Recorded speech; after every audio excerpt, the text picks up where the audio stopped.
Hello friends, welcome back to my YouTube channel study media. आज मैं आपके लिए लेकर आई हूँ क्लास 8 विज्ञान की कार्यपुस्तिका का अध्याय 14 जिसका नाम है विद्युत धारा के रासायनिक प्रभाव। पिछली वीडियो में मैंने आपको पाठ 13 ध्वनि करवाया था। अगर आप मेरे चैनल पर नए हैं और अभी तक आपने मेरे चैनल को सब्सक्राइब नहीं किया है तो प्लीज़ मेरे चैनल को सब्सक्राइब कर लें।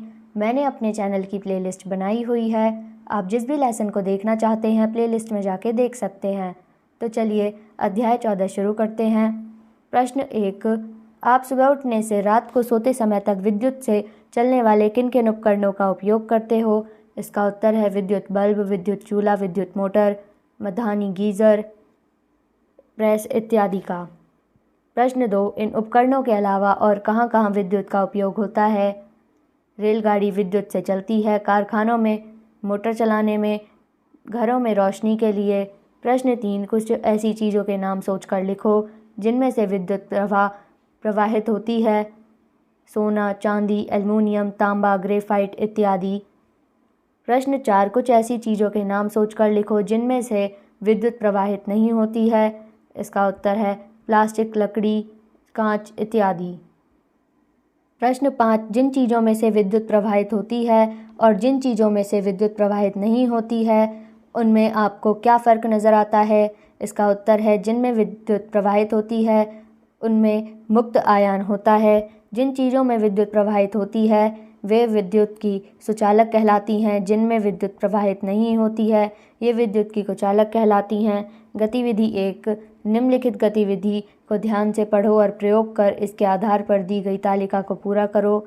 आवश्यक सामग्री: टॉर्च के बड़े सेल, टॉर्च का बल्ब, बालों को बांधने वाली रबड़, साइकिल के पुराने ट्यूब को काटकर भी रबड़ के झल्ले बना सकते हैं। तार के टुकड़े, यह करें, तार में एक टुकड़े को सेल की टोपी वाले भाग पर लगाएं व सेल के नीचे वाले भाग पर दूसरा टुकड़ा लगाकर दोनों को रबर के झल्ले से अच्छी तरह कस लें। अब दोनों तारों के खुले सिरे में से किसी एक पर टॉर्च के बल्ब का ऊपरी धातु वाला हिस्सा अच्छे से कस दें। अब एक तार का टुकड़ा लेकर उसके एक सिरे को बल्ब के ठीक नीचे रखकर रबर के छल्ले को कसकर लगा दें। इस प्रकार से यह एक विद्युत परिपथ तैयार हो गया है, जैसे कि नीचे चित्र में दिखाया गया है। प्रश्न 6, तार के दोनों खाली सिरों को किसी लोहे के कील या ऑलपिन से छूकर देखो, बताओ क्या हुआ? इसका उत्तर है बल्ब जलता है। बताओ इसका क्या कारण है? क्योंकि ये दोनों ही धातु से बनी हैं जो विद्युत चालक हैं। प्रश्न 7, तुम्हें कुछ वस्तुओं की सूची दी जा रही है। ऊपर दिए गए प्रयोग के अनुसार इनमें से विद्युत की सुचालक वस्तुओं को तथा कुचालक वस्तुओं को छांटकर लिखो। सुचालक: चम्मच, ब्लेड, थाली, कील, पिन। कुचालक: कॉपी, कागज़, डिब्बा, पत्थर, मेज, ढक्कन। प्रश्न 8, ऐसा ही प्रयोग नीचे दिए गए कुछ द्रव पदार्थों के साथ भी करके देखो एवं इनमें से विद्युत के सुचालक व कुचालक द्रवों को अलग करके लिखो।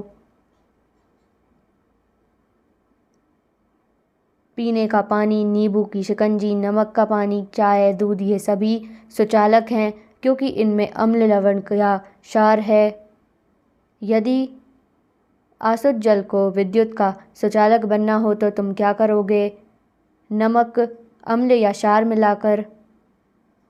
ऊपर किए गए प्रयोगों के आधार पर बताओ कि वायु को तुम किस श्रेणी में रखोगे? कुचालक। प्रश्न 9, पापा, मम्मी, अध्यापक और मित्रों हमें गीले हाथों से बिजली के स्विच को छूने से क्यों मना करते हैं? इसका उत्तर है क्योंकि हमारा शरीर विद्युत का सुचालक है, हमें आघात करंट लग सकता है। बिजली का काम करते समय दस्ताने या पैरों में रबड़ की चप्पलें क्यों पहननी चाहिए? आघात से बचने के लिए। आवेशों के प्रवाह को विद्युत धारा कहते हैं। आवेश धन आवेश व ऋण आवेश दो प्रकार के होते हैं तथा ये एक दूसरे की तरफ आकर्षित होते हैं। अपनी पाठ्य पुस्तक के क्रियाकलाप 14.7 को ध्यानपूर्वक पढ़ो व निम्नलिखित प्रश्नों के उत्तर दो। प्रश्न 10, कॉपर सल्फेट के घोल में कुछ बूंदें तनु सल्फ्यूरिक अम्ल की क्यों डाली गई हैं? अधिक चालक बनाने के लिए। किस इलेक्ट्रोड पर तांबे की परत चढ़ी है? ऋण इलेक्ट्रोड पर। धातु के चम्मच, गिलास, प्लेट आदि पर हमें किसी अन्य धातु के परत चढ़ानी हो तो हम उन्हें किस इलेक्ट्रोड पर जोड़ेंगे और क्यों? इसका उत्तर है ऋण पर। प्रश्न 11, यदि तांबे के स्थान पर चांदी की परत चढ़ानी हो तो हमें विद्युत लेपन उपकरणों के क्या क्या परिवर्तन करने पड़ेंगे? जिस धातु पर परत चढ़ानी है उसे ऋण इलेक्ट्रोड से, जिसकी ढक चढ़ानी है उसे एनोड से। प्रश्न 12, दैनिक जीवन में काम आने वाली उन वस्तुओं की सूची बनाओ जिसमें विद्युत लेपन का प्रयोग हुआ है। इसका उत्तर है स्नान गृह की नलकी, साइकिल का हैंडल, पहिए का रिम, आभूषण चांदी पर सोने की परत या सस्ती धातु पर चांदी की परत। प्रश्न 13, निम्न में से सही एवं गलत कथनों का चयन करो एवं गलत को सही करके लिखो। आसुत जल में शक्कर मिलाने पर बना विलयन विद्युत का चालक होता है, ये सही है। पानी के विद्युत अपघटन के दौरान एनोड पर हाइड्रोजन गैस मुक्त होती है, गलत। कैथोड पर विद्युत अपघटन के प्रकार का रासायनिक परिवर्तन है, सही है।